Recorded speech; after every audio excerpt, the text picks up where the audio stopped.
Good afternoon, students. Welcome to the class on colloids. We have just discussed about electrical double layer theory. I'll just repeat it again. What is electrical double layer theory? When a colloid which is having some charge, either positive or negative, in a solution, then it generates a double layer, electrical double layer in the solution. For example, take a silver iodide colloidal solution which is having negative charge. That means due to the adsorption of iodide ions.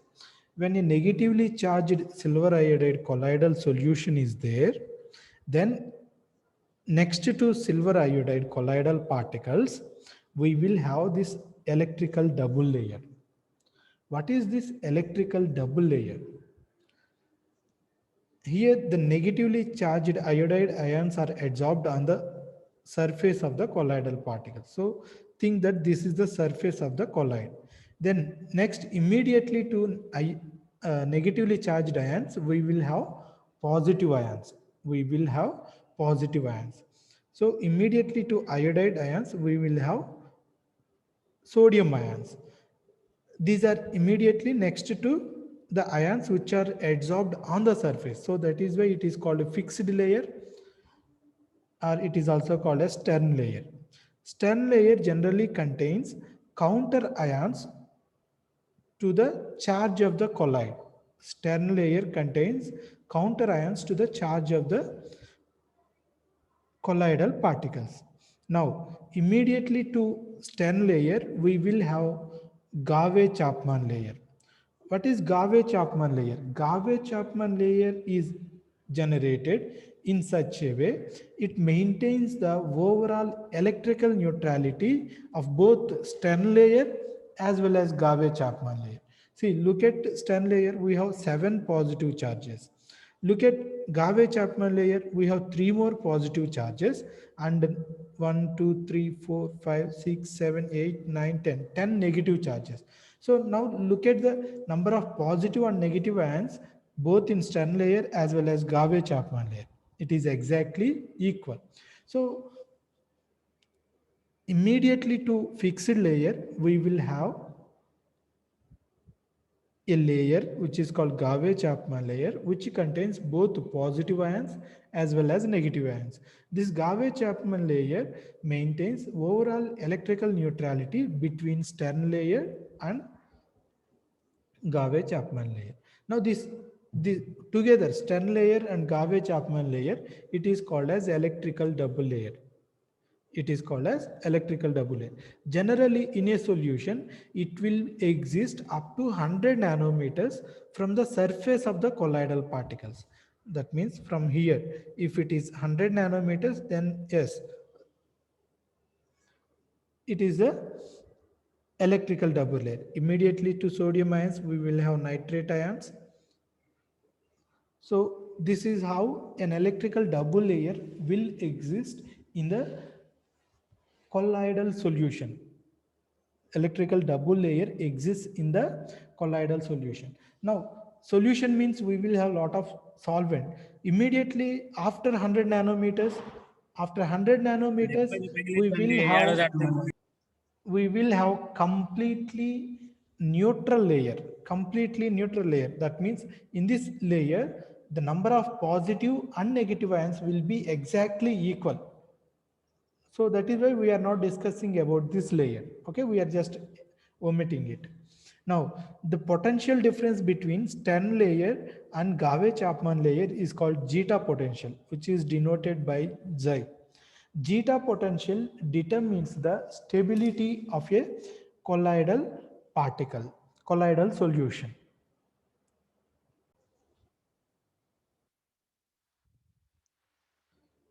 Zeta potential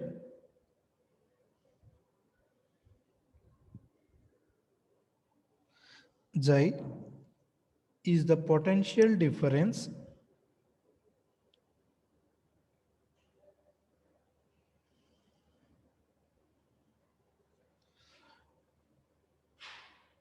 between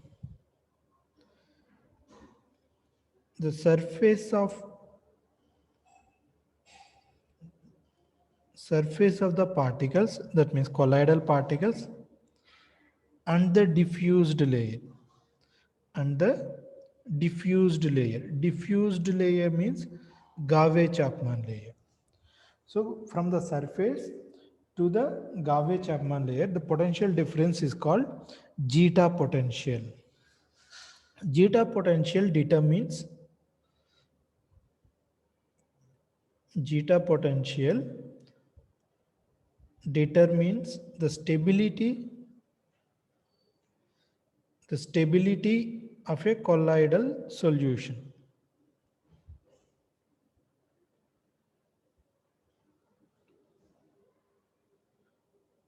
Zeta potential xi is generally given by the formula 4 pi neta u by epsilon r.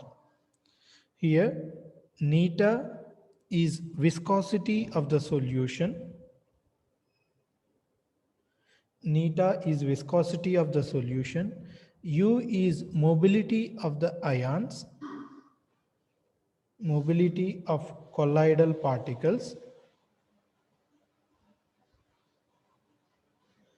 and epsilon is called dielectric constant. Epsilon is called dielectric constant. Generally, for hydrosols, that means colloidal solutions with water as a solvent, xi is normally 0.03 to 0.06 volts. For hydrosols, the xi value is generally from 0.03 to 0.06 volts. Colloids with low xi value are more stable than high xi value. So in order to compare the stability, colloids must have low zeta potential. The decrease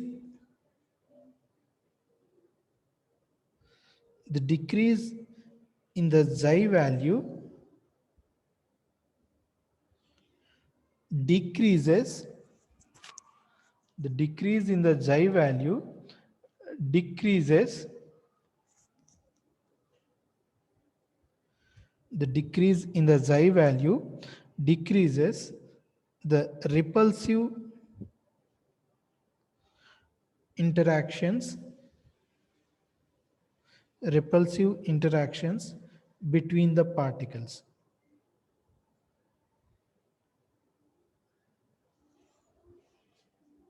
So when the xi value is low, they will have low repulsions, they will have high stability.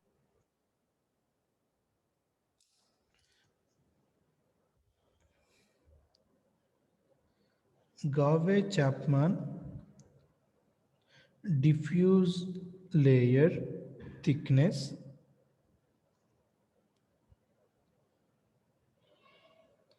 is given by Rd is equal to epsilon r Rt by 2 rho f square I whole power of. So that means Rd is inversely proportional to 1 by square root of I, where Rd is the thickness of the Gauss-Chapman layer. Generally, Rd value is around 1 to 100 nanometers. The Gauss-Chapman layer will be distributed from 1 to 100 nanometers. Here, rho is called density. Epsilon is called dielectric constant of the solution.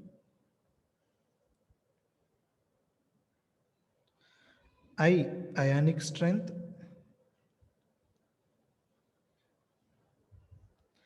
F, Faraday's constant. Anybody know the value of Faraday constant?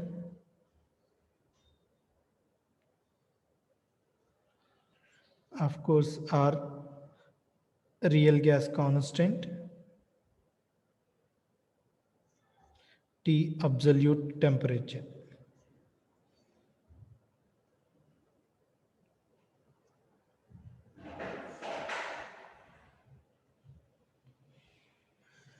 The value of Faraday's constant is 96,500 coulombs.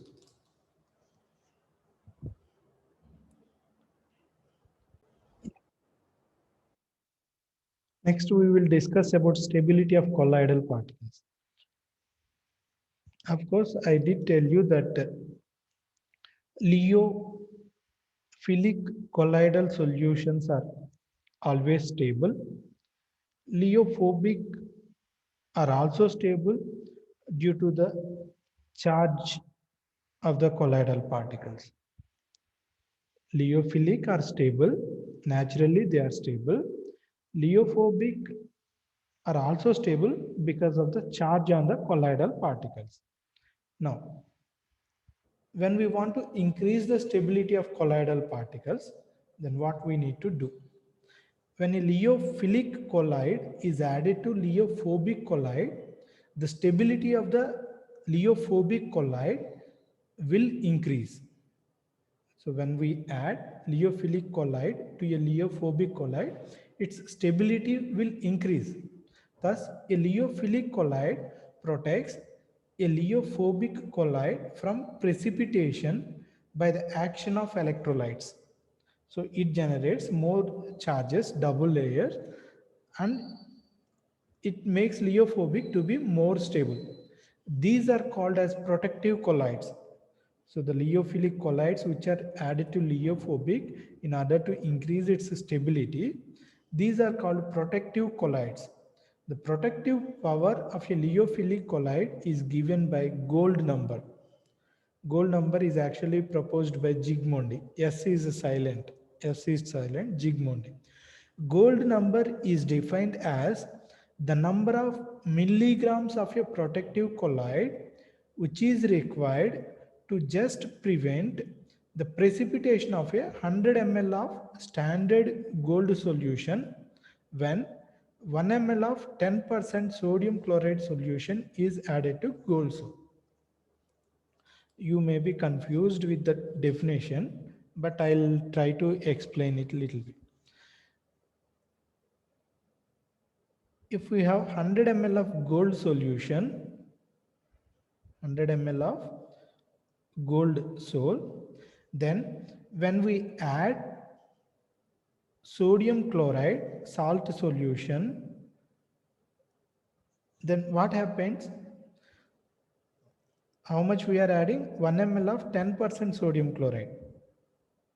1 ml of 10% sodium chloride solution. When we add it, gold sol is not stable. It immediately undergoes precipitation. That means all the gold particles will be precipitated. To just avoid the precipitation of this, what we are doing, we are adding a colloid, protective colloid. We are adding a protective colloid. So how much we need to add? How much protective colloid? Generally, it is represented in milligrams.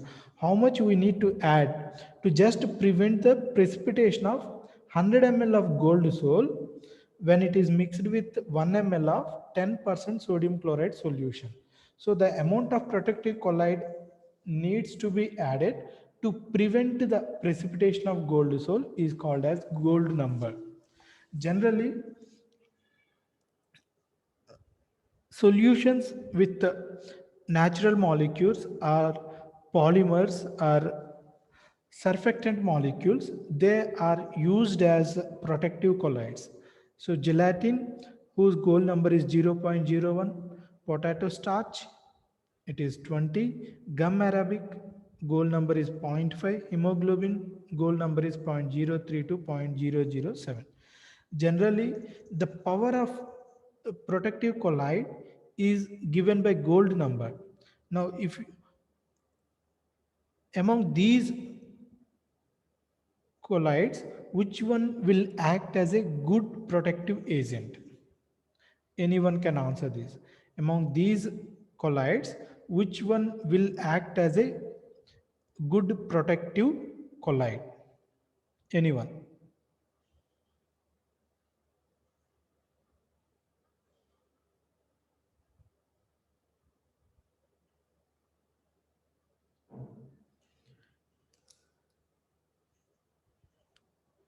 Anyone?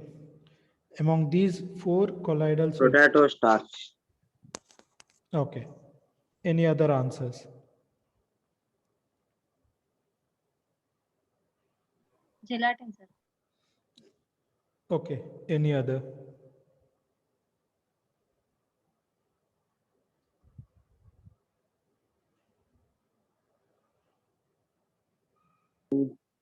Hemoglobin.